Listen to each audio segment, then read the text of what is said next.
আসসালামু আলাইকুম। হলুদ চাষি ভাইরা কেমন আছেন? তো আপনাদেরকে গত ভিডিওতে দেখিয়েছিলাম কিভাবে আমরা হলুদ চাষ করি।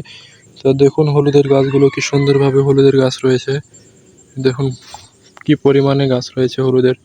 কি সুন্দর গাছ রয়েছে। আপনাদেরকে বিগত কয়েকটি ভিডিওতে হলুদ সম্পর্কে অনেক তথ্য জানিয়েছি। হলুদ সম্পর্কে অনেক কথা বলেছি। তো দেখুন হলুদের গাছগুলো আমাদের আমরা পটলের জমির পাশে হলুদ চাষ করেছি। সাধারণত পটলের জমির পাশে অবশিষ্ট জায়গা রয়েছে কিছুটা। ওই অবশিষ্ট জায়গাতে আমরা হলুদ চাষ করেছি এবং কি পরিমাণে হলুদের গাছ রয়েছে। এই হলুদ থেকে আমরা আশা করছি কেজি প্রতি ১ মণ করে হলুদ সংগ্রহ করতে পারবো। কারণ গাছ অনেক ভালো রয়েছে। কি পরিমাণে গাছ দেখুন। এত সুন্দর গাছে আমরা অনায়াসে ১ মণ সংগ্রহ করতে পারবো ১ কেজি হলুদ থেকে। মানে ১ কেজি হলুদ লাগালে ১ মণ হলুদ সংগ্রহ করা সম্ভব। তো গাছগুলো দেখুন কি পরিমাণে সুন্দর গাছ রয়েছে।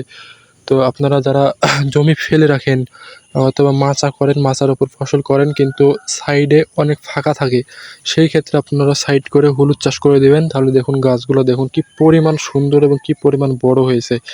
তো মাচার পাশে এরকম হলুদ চাষ করবেন এবং মানের গাছ লাগাবেন, বিভিন্ন গাছ লাগাবেন, তাহলে দেখবেন আপনাদের খরচের টাকাটা এই ফসল দিয়ে হয়ে যাবে। তো যারা জমি চাষ করেন, হলুদ চাষ করেন, তারা অবশ্যই কমেন্ট করবেন কোন জাতের হলুদ আপনারা চাষ করে থাকেন। তো আমরা আমাদের এলাকায় এই হলুদটি চাষ করি। এই হলুদটি অনেক গাঢ় কালারের হয়। তরকারিতে মানে রং অনেক অনায়াসে হয়ে যায় অল্পতেই। তো আপনারা কারা চাষ করেন অবশ্যই কমেন্ট করবেন এবং হলুদ জমি ফাঁকা না রেখে হলুদ চাষ করবেন, তাহলে অবশ্যই জমিটি সুন্দর হবে। এই যে আমাদের হলুদে ফুল আসতে লেগেছে। হলুদের আপনারা জানেন হলুদের ফুল অনেক উপকারী ফুল একটা। তো হলুদের ফুল আসতে শুরু করেছে এবং গাছগুলো অনেক সতেজ রয়েছে এবং গাছে প্রচুর পরিমাণে আমরা হলুদ আশা করছি যে প্রচুর পরিমাণে হলুদ সংগ্রহ করতে পারবো ইনশাআল্লাহ। তো আপনারা সবাই ভালো থাকবেন, সুস্থ থাকবেন এবং আমাদের হলুদের ভিডিও প্রতিনিয়ত আপনারা রেসপন্স করে গেছেন বলে আপনাদেরকে হলুদের ভিডিও দিতে পারি আমরা। তো আপনারা আরও কমেন্ট করবেন, জানাবেন হলুদ সম্পর্কে জানতে চাইলে। এক ভাই কমেন্ট করেছিলেন যে হলুদে কি সার প্রয়োগ করব? তো আপনারা হলুদে বেশি সার প্রয়োজন হয় না। আপনারা লাগানোর সময় হয়তোবা কিছুটা ডিএপি, কিছুটা ইউরিয়া, কিছুটা ফসফেট ব্যবহার করবেন এবং মাঝে যদি গাছ একটু দুর্বল হয়ে পড়ে, তাহলে আপনারা আবারও ইউরিয়া, ডিএপি ব্যবহার করবেন। তাহলে অবশ্যই গাছ সুন্দর হয়ে যাবে।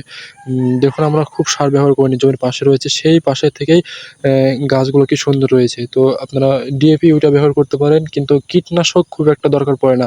কীটনাশক যদি পোকা লাগে গাছে, তাহলে আপনারা অবশ্যই ৳২০ বা ৳৩০ দামের পাতা যেকোনো একটা ব্যবহার করবেন। লেদা পোকা মারা বা বিছা পোকা মারা, তাহলেই ভালো হয়ে যাবে। তো কীটনাশকের খুব একটা প্রয়োজন পড়ে না ফলন বৃদ্ধির জন্য। ফলন বৃদ্ধির জন্য প্রয়োজন পড়ে সার। আপনারা সার প্রয়োগ করতে পারেন। তো সবাই ভালো থাকবেন, সুস্থ থাকবেন। আল্লাহ হাফেজ।